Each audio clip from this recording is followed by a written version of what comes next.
अच्छा, तो तुम लोग मुझसे पूछ रहे थे ना कि यार आजकल तो इतना दुखी दुखी क्यों रहता है, तेरे लाइफ में कोई प्रॉब्लम चल रहा है क्या? तो यार हाँ, चल तो रहा है। ये तुम देख ही पा रहे हो क्या है। मतलब भाई साहब, ना ये जीने देता है, ना ये मरने देता है, न सोने देता है, न जागने देता है। कभी कभी तो ऐसा लगता है कि यार ये सच में पीरियोडिक टेबल ही है या फिर मेरा एक्स है। ना इसे समझ पाता हूँ, ना इसे भूल पाता हूँ। अब तो यार जिंदगी का एक ही मकसद रह गया है कि बस किसने बनाया है टेबल, उसे ढूंढूं और दर्जन भर गालियाँ बस उसे दे ही दूँ। बस जब इस सफ़र में मैं चला तब मुझे समझ आया कि मेरे ज़िंदगी को बर्बाद करने में किसी एक इंसान का हाथ नहीं है, कई लोगों ने मिल के ज़िंदगी को झंड बना के रखा हुआ है भाई। इनमें सबसे पहला नाम आता है डॉबरेनियर साहब का। समय था 1829। इन्होंने पहली बार जितने भी एलिमेंट्स थे इन्हें एक टेबल में रिप्रेजेंट किया। इनमें दूसरा नाम आता है न्यूलैंड साहब का। इन्होंने 1864 को अपना एक टेबल बनाया और एक लॉ बनाता है, न्यूलैंड्स लॉ ऑफ ऑक्टेव्स। फिर आता है मेंडलीफ साहब इन 1869 को, और ये देते हैं मेंडलीफ्स पीरियोडिक टेबल। और कहा जाता है ना, आज का जो मॉडर्न पीरियोडिक टेबल है ना, इसका जो बेसिक आइडिया था ना, ये इनके द्वारा ही दिया गया था। हम आगे देखेंगे, काफ़ी मतलब विजनरी आदमी थे। इन्होंने यार पूरा फ्यूचर ही प्रेडिक्ट कर दिया था पीरियोडिक टेबल का। तुम कह सकते हो शायद उस समय के बाबा ही थे। और आखिरी है मॉडर्न पीरियोडिक टेबल। ये जो आज तुम देख रहे हो ना, ये है मॉडर्न पीरियोडिक टेबल, जिसे यार बनाता है हेनरी मोज़ेली ने इन 1913 को। और यार सही बोलो तो इस चैप्टर में हमें इन चारों का टेबल को बहुत ही डिटेल में देखना है। इससे पहले कि हम इनके टेबल्स को समझे, एक सवाल उठता है यार, हमें क्यों एक पीरियोडिक टेबल चाहिए? क्या इसके बिना हम नहीं चल सकते थे? तो देखो, इसका जवाब कुछ ऐसा है। इस समय हमारे पास 118 एलिमेंट्स है, और अगर हम इकट्ठा सबको समझने बैठ जाए तो यार कुछ हो या ना हो, हम पागल जरूर हो जाएंगे। अरे मुझे चक्कर आने लग गया। अब अरे वो लड़की चले गई। तो हमने एलिमेंट्स को आसानी से समझने के लिए कुछ इस तरीके से ग्रुप्स में बांटा है, जहाँ जितने भी एक तरीके का एलिमेंट्स होगा, जिनका केमिकल और फिजिकल प्रॉपर्टी सिमिलर होगा, उन्हें हम एक तरीके के ग्रुप में रखेंगे। अब इससे हुआ क्या, इतने सारे जो एलिमेंट्स हैं ना, वो कुछ ग्रुप में सिमट गए। अब हम बस इन ग्रुप्स को स्टडी करके ही कौन सा एलिमेंट किस प्रॉपर्टी का है पता कर सकते थे। तो यार बस इसी रीज़न के लिए हमने जितने भी एलिमेंट्स थे उन्हें क्लासीफाई किया। That's it. अब बढ़ते हैं, जो पहली बार किसी इंसान ने जितने एलिमेंट्स थे उन्हें इकट्ठा लाके एक टेबल में प्रेजेंट किया, कौन था वो? डॉबरेनियर। अब आज के समय पे हमारे पास है 118 एलिमेंट्स, बट जब डॉबरेनियर पहली बार एलिमेंट्स को क्लासीफाई कर रहा था तब उसके पास थे बस 30 एलिमेंट्स। अब उसने सोचा इन एलिमेंट्स को ग्रुप में क्लासीफाई करता हूँ सिमिलर प्रॉपर्टी के बेसिस पे। तो जब वो ऐसा कर रहा था, उसने क्या किया, जितने भी एलिमेंट्स है उनका एटॉमिक मास को देखते हुए उन्हें इंक्रीजिंग ऑर्डर पे रखना शुरू किया, और 3 एलिमेंट्स का ग्रुप बनाया जिनका केमिकल प्रॉपर्टीज सिमिलर होगा। और ये जो 3 का ग्रुप है, इन्हें ही हम कहते हैं ट्राइड। समझ गए? 3 एलिमेंट्स का ग्रुप को कहने लगे हम ट्राइड। तो जब उसने ऐसा किया ना, तो उसने एक चीज़ देखा कि अगर मैं ऐसा कुछ करता हूँ ना, 3 एलिमेंट्स का एक ट्राइड बनाता हूँ, तो ये जो मिडिल एलिमेंट है ना, इसका जितना भी एटॉमिक मास है, ये एवरेज है बाकी बचे हुए 2 एलिमेंट के एटॉमिक मास से। देखो, तुम्हें समझ नहीं आया होगा, टेबल के साथ समझते हैं। अब देखो, ये है डॉबरेनियर का पहला ट्राइड, यानी कि पहला ग्रुप।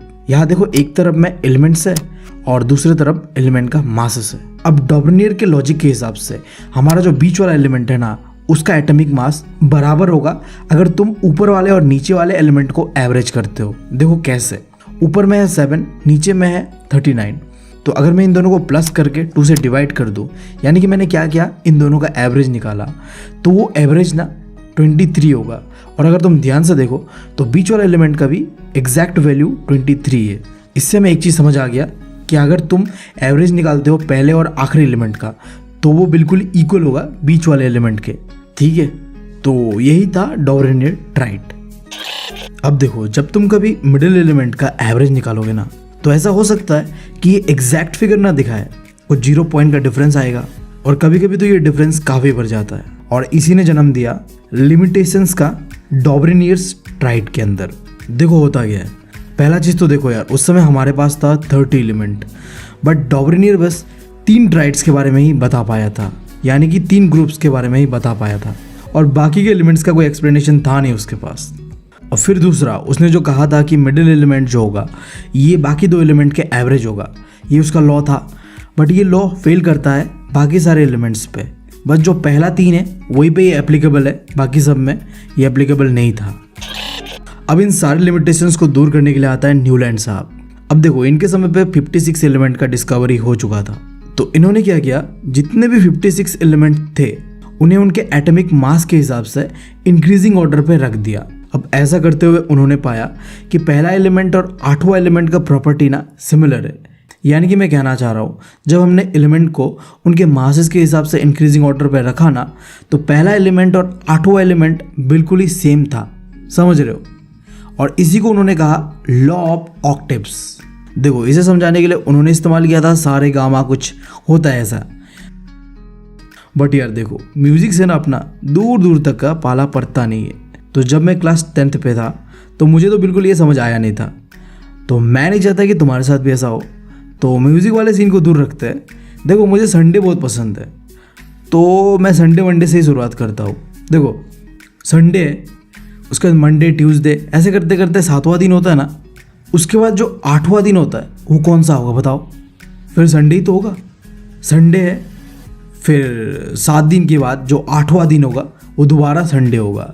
ऐसा रिपीट होते रहेगा, समझ गए। और ये सिर्फ संडे के साथ नहीं है, तुम मंडे ले लो, मंडे है पहला दिन, अब इसके बाद जो 8वां दिन होगा ना वो फिर से मंडे ही होगा। सिमिलरली ट्यूसडे है पहला दिन, अब जब 8वां दिन होगा ना वो भी ट्यूसडे होगा। तो इसे तुम क्या समझे कि पहला एलिमेंट और 8वां एलिमेंट दोनों सेम होता है। यही चीज़ को तुम न्यूलैंड्स का टेबल पे भी देख सकते हो। ये जो पहला लाइन है यहाँ में पहला एलिमेंट और 8वां एलिमेंट दोनों सेम होगा, यानी कि ये जितने भी है ना ये सिमिलर है, फिर ये जितने भी है ये भी सिमिलर है, और फिर ये जितने भी है ये भी सिमिलर केमिकल प्रॉपर्टीज रखते हैं, समझ गए। अब देखो इनका जो लॉ ऑफ ऑक्टेव्स था ना, इनके साथ भी प्रॉब्लम था। ये जो बता रहे थे कि 8वां एलिमेंट रिपीट करता है, ये चीज़ ना हमें बस कैल्शियम तक ही देखने मिलता है।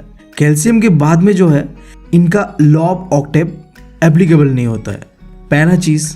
और दूसरा यार देखो न्यूलैंड साहब ना कुछ ज़्यादा ही ओवर कॉन्फिडेंट हो गए थे, और जोश में इन्होंने कह दिया कि देखो भाई ऐसा है, जितने एलिमेंट इस समय है 56 इतने ही रहेगा इन फ्यूचर, कोई नया एलिमेंट का डिस्कवरी होगा नहीं आगे, जो कि तुम्हें पता है गलत हो जाता है।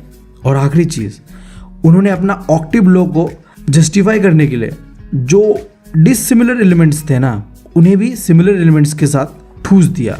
मान लो कोई एलिमेंट है जिसका एटॉमिक मास अलग है, बट फिर भी क्योंकि उन्हें प्रूव करना था कि पहला एलिमेंट और 8वां एलिमेंट का प्रॉपर्टी सिमिलर होगा, उन्होंने उसे ठूस दिया, जबकि यार वो बहुत ही अलग थे। तो यही है इनका लिमिटेशंस। अब इसके बाद एंट्री होता है मेंडलीव साहब का। भाई साहब क्या ही आदमी था ये, गजब भाई।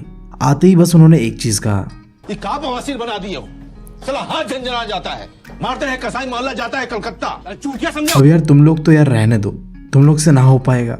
तुम लोग यार जाके ड्रीम 11 में टीम बनाओ। मैं एक ऐसा पीरियोडिक टेबल बना के दूंगा ना, ऐसा दूंगा।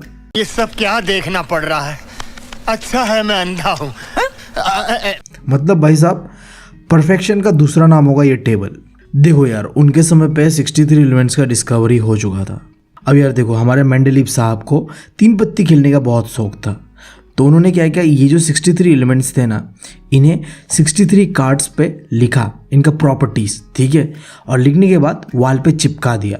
देख रहे हो भाई साहब, ये होता है डेडिकेशन।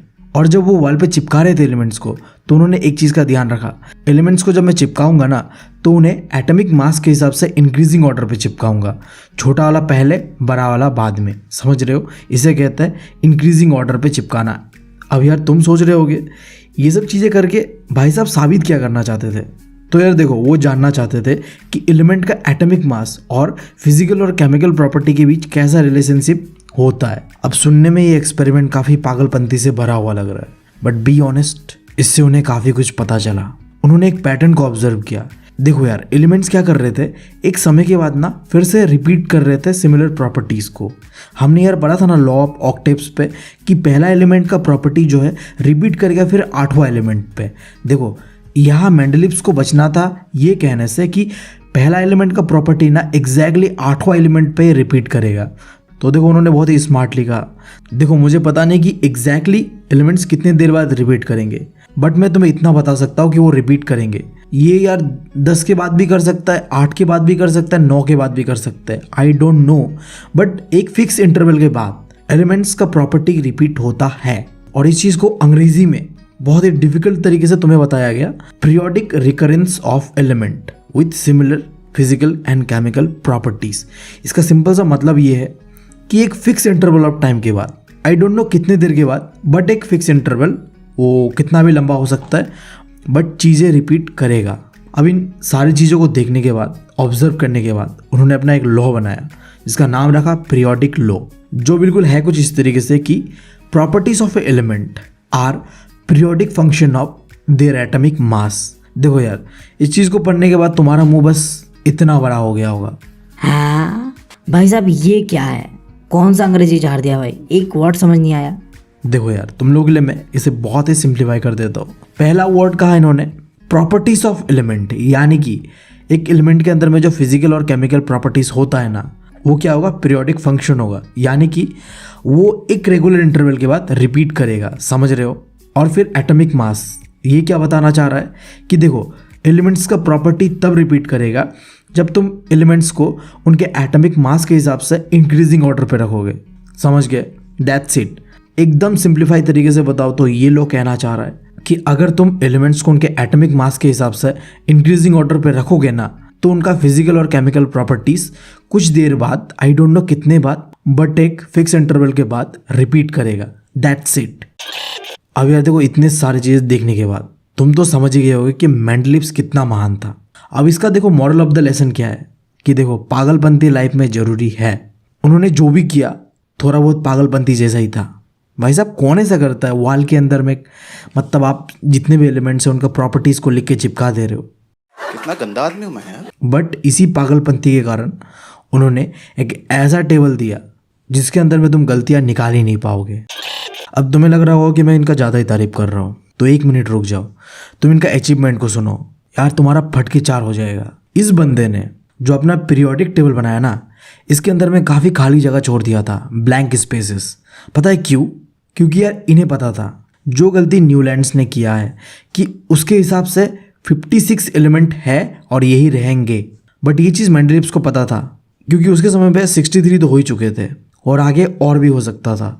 तो उसने ये जो खाली जगह है उसे इसलिए रखा कि जब आगे कोई डिस्कवरी होगा तो तुम इन जगह पे उसे फिट कर सकते हो। अब जब उन्हें इससे भी संतुष्टि नहीं मिला तो उन्होंने एक कदम और आगे जाके कुछ यार फ्यूचर में डिस्कवर होने वाले एलिमेंट्स का प्रॉपर्टीज तक बता दिया। देखो भाई साहब, ये होता है बाबा वाला एटीट्यूड, देख रहे हो।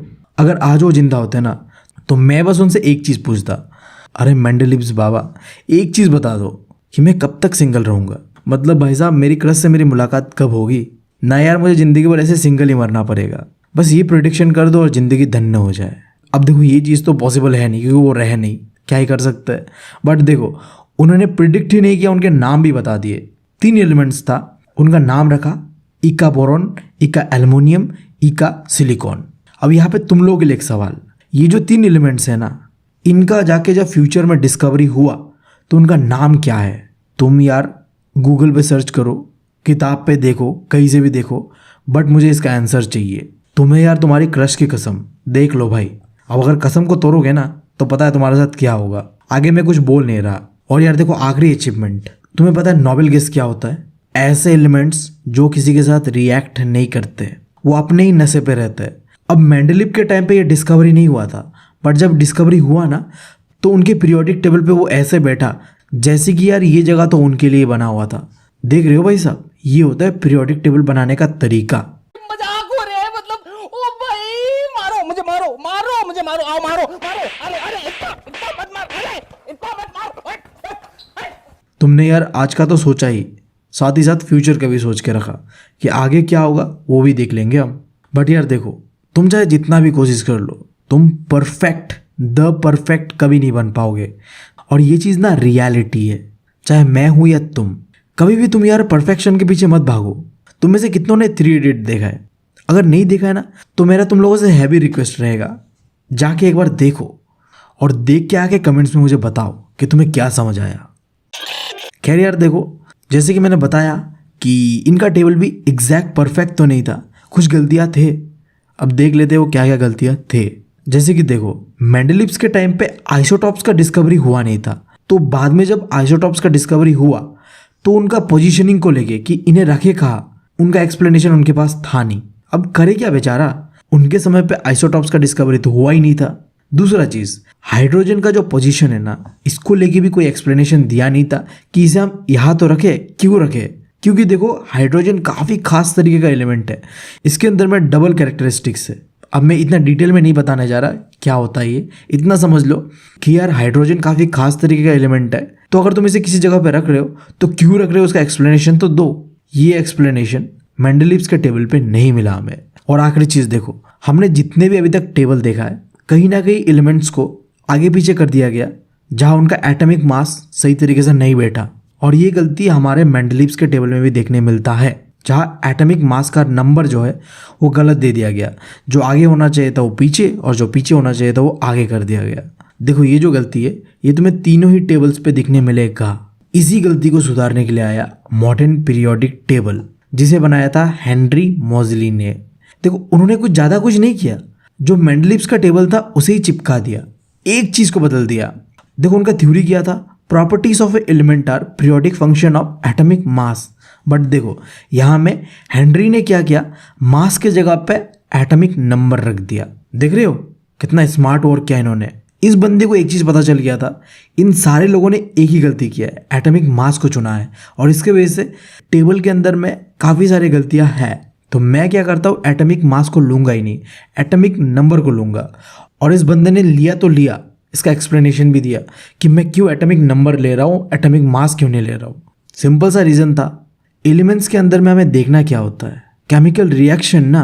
तो केमिकल रिएक्शन में एटॉमिक मास का इतना रोल नहीं होता है, सबसे बड़ा रोल होता है प्रोटॉन का। और जितना एक एलिमेंट के अंदर में प्रोटॉन होता है उतना ही उसका एटॉमिक नंबर होता है।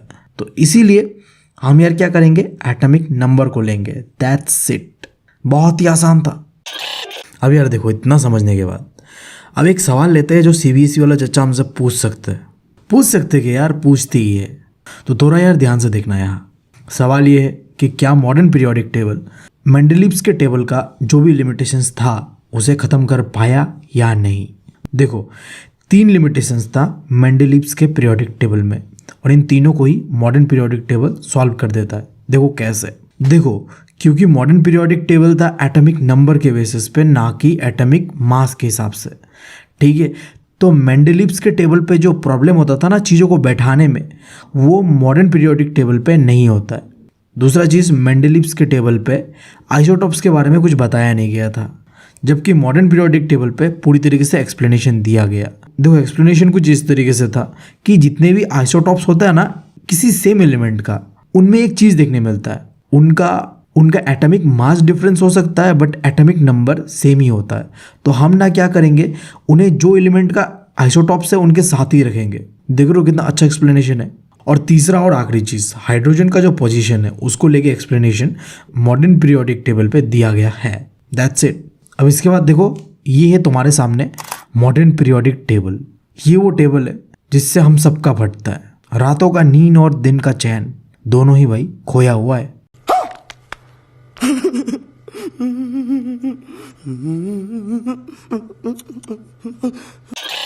बट यार हम किस लिए बैठे हैं यार, हम करते हैं तुम्हारा प्रबंध। सुनो, ये पूरा का पूरा पीरियोडिक टेबल को तुम्हें चाट के नहीं खाना है। ये जो तुम्हें दिख रहा है ना 20 एलिमेंट्स, इन्हें याद कर लो। ये जो 20 एलिमेंट्स है, इनका अगर तुम्हें नॉलेज होगा तो तुम कोई भी क्वेश्चंस को आराम से कर सकते हो। भाई साहब लिख लो ये बात। बट तुम्हें सिर्फ इनका एटॉमिक नंबर और नाम याद नहीं करना है, इनका सिंबल, इनका electronic configuration, valence electron, valency, इन सबको जानना है। यहाँ सब दिया हुआ है, बस इसे रट लो, कहीं चिपका लो।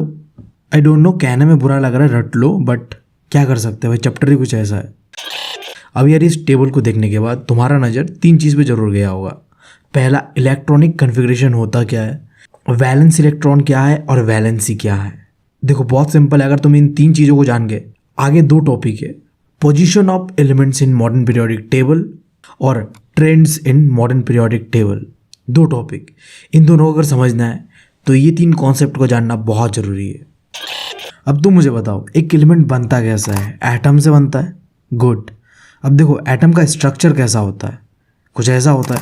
तुम्हारे यार अंडरस्टैंडिंग के लिए मैंने यहाँ कार्बन लिया है। अब इस कार्बन का एटॉमिक स्ट्रक्चर कुछ इस तरीके से बना हुआ है।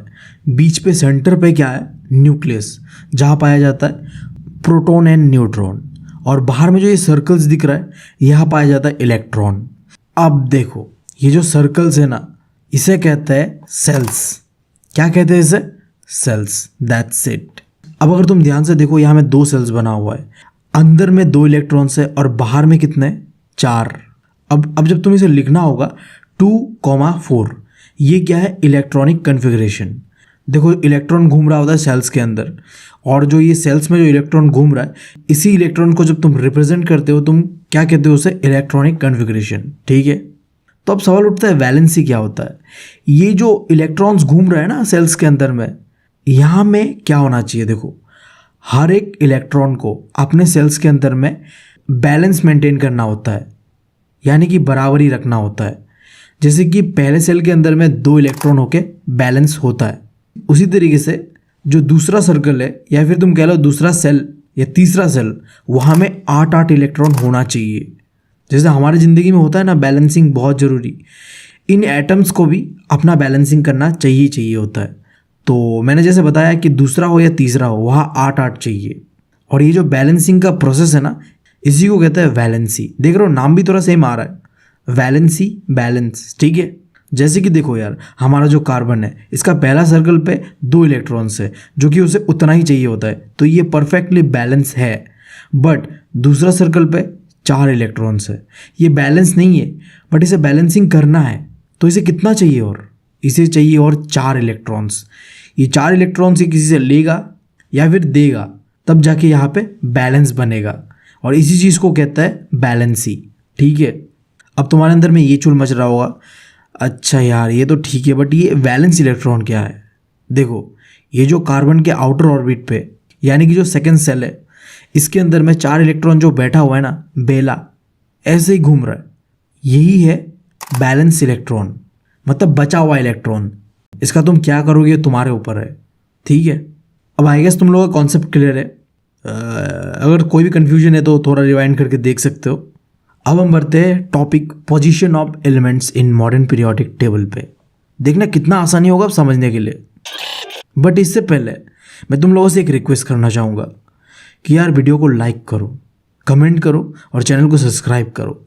तुम लोग के लिए यार इतना मेहनत कर रहा हूँ, लिटरली एनिमेट करने में चीज़ों को बहुत मेहनत लग रहा है, और मैं अकेला हूँ, समय भी कितना लग रहा है तुम देख रहे हो।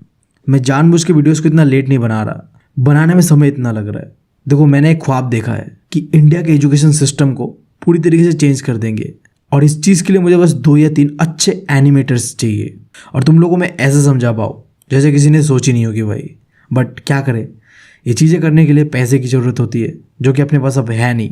तो तुम्हें पैसे से कंट्रीब्यूट नहीं करना है मुझे, बस चैनल को सपोर्ट करो, जितना हो सके लोगों से शेयर करो। बाकी यार देखो यूट्यूब से तो मुझे कोई उम्मीद है नहीं, बस तुम लोग के सहारे हो, अब तुम लोग ही जानो। खैर छोड़ते हैं। अब position of elements in modern periodic table, इसके अंदर में 2 चीज़ समझना है, ग्रुप्स और पीरियड क्या होता है। मॉडर्न पीरियोडिक टेबल में जितने भी एलिमेंट्स थे ना, उन्हें हमने 18 ग्रुप्स में बांट दिया। और यार पता नहीं तुम्हें याद है कि नहीं है, बट मेंडलीव्स ने कहा था कि चीज़ें एक समय के बाद रिपीट करेगा, और इसी चीज़ को उन्होंने पीरियड्स का नाम दिया। तो मॉडर्न पीरियोडिक टेबल के अंदर भी तुम्हें मिल जाएगा 7 पीरियड्स। अब देखो एक सवाल आता है, ये ग्रुप्स और ये पीरियड्स क्यों बनाया गया है? क्या इससे हम कुछ पता कर सकते हैं क्या? हाँ देखो ध्यान से सुनो, तुम ग्रुप से पता कर सकते हो कि एलिमेंट के अंदर में वैलेंस इलेक्ट्रॉन कितना है, और पीरियड से पता कर सकते हो कि एलिमेंट के अंदर में सेल्स यानी कि कितना सर्कल्स होता है। दैट्स इट, और यही हमें पता करना है। जैसे कि देखो यार, इस पीरियोडिक टेबल के अंदर में तुम कोई भी एलिमेंट ले लो किसी भी ग्रुप का, उस पूरे ग्रुप के अंदर में वैलेंस इलेक्ट्रॉन एक जैसा ही होगा। एग्जाम्पल के लिए बता रहा हूं मैं तुम्हें, लिथियम। अब यार देखो तुम्हें मैंने लिथियम का टेबल दिया हुआ है, वहां देखो एक बार। हाँ ये रहा, क्या दिया हुआ है इसमें? वैलेंस इलेक्ट्रॉन कितना है? 1। अब ये जो पूरा ग्रुप है ना जहाँ लिथियम पाया जा रहा है, ये पूरे ग्रुप में जितने भी एलिमेंट्स है, उन सारे एलिमेंट्स का वैलेंस इलेक्ट्रॉन कितना होगा? 1 होगा। देख रहे हो, एक चीज़ को समझ के पूरा ग्रुप को समझ लिया हमने। अब इसी तरीके से पीरियड्स को समझते हैं। देखो सिमिलर केस लेते हैं लिथियम का। लिथियम के अंदर में ना 2 सर्कल होता है, यानी कि 2 सेल्स होता है। अब ये है लिथियम का पोजीशन। अब यहाँ से लेके ये जो पूरा पीरियड है लिथियम से लेके नियॉन तक, इस पूरे पीरियड में 2 ही सेल्स होगा। अब इससे तुम्हें क्या समझ आया? बहुत आसान है यार।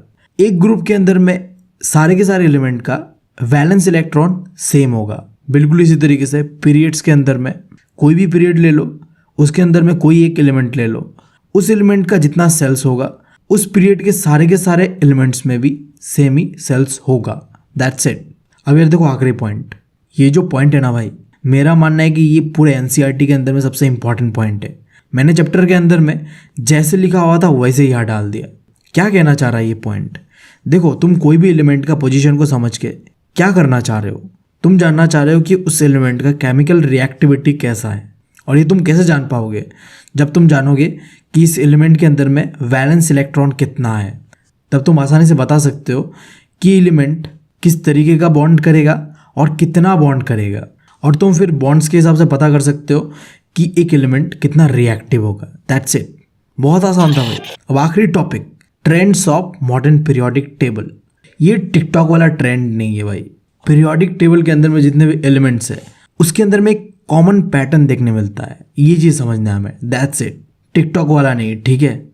अब यहाँ यार हमें 4 चीज़ों का ट्रेंड को यानी कि पैटर्न को समझना है।